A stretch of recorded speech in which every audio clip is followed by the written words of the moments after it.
Hi, I'm Maggie Lake, your host for this special UN Global Compact series, Financing a Sustainable Future, CFO Insights. You'll hear from the chief financial officers who are part of a special task force convened by the UN. They are using their platforms and influence to reshape the future of corporate finance and invest to help achieve the Sustainable Development Goals and build a resilient future. This is CFO Insights.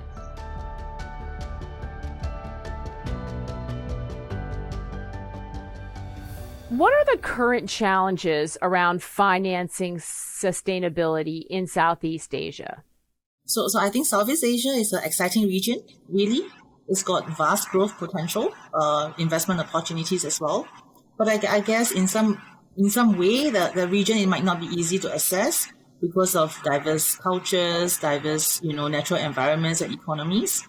So challenges really include, I think for green financing, I think a lack of know-how, particularly among smaller SMEs and maybe the agribusinesses, really on the issuance of green bonds. So also, I think the other point was, I think because the adoption rate of the sustainability reports might not be as high in the ASEAN region. So without that, there's really lack of comparable disclosures for benchmarking purposes. It makes appraising such companies using ESG benchmarks more challenging as well. What role can corporations play in helping accelerate this transition to a more sustainable future, or at least help the sector along the learning curve? The ESG finance market has got exponential growth. So I think, we can see every day with increased dialogues with various stakeholders. And these stakeholders includes regulators, banks, analysts, investors, you name it, right? The market is huge. So really, I think corporates can tap on this alternate source of financing. And it's really doing good, ultimately, right? Because at the end of the day, even if at this current junction, you might not see a incremental premium in pricing, but at least, really there's an alternative source of financing. And in time to come, this market will converge. And how are you using your financial platform to promote change down through your value chain? Because I know that's something that you're focused on. If you look at SDG, it's really a common language for both internal as well as external stakeholders, right?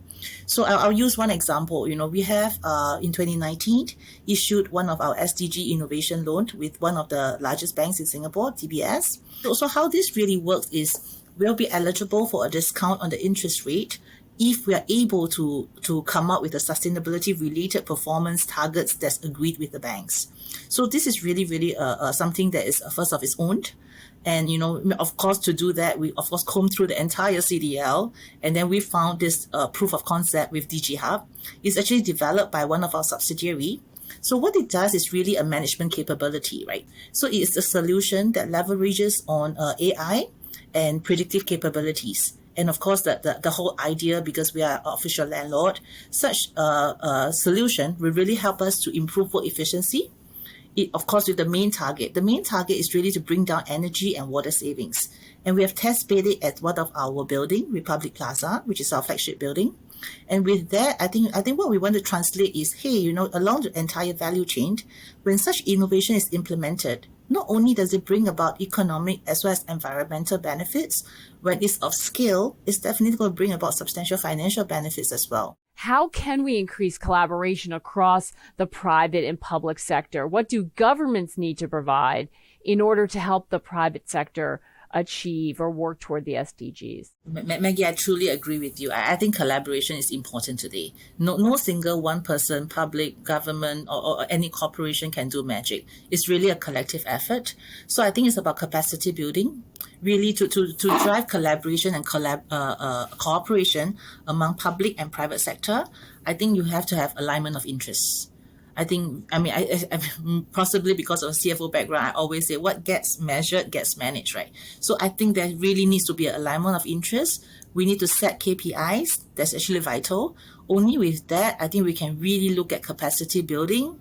We can look at knowledge sharing, and that can really help accelerate the process. So I think while that's not really in Singapore yet, for example, I think the CFO task force for the SDG is really a good example, of how this can be achieved, where you have collaboration amongst different parties.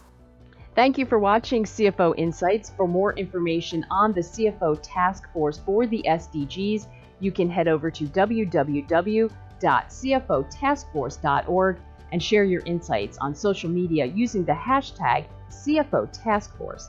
Don't forget to tag the UN Global Compact at Global Compact. We'll see you again soon.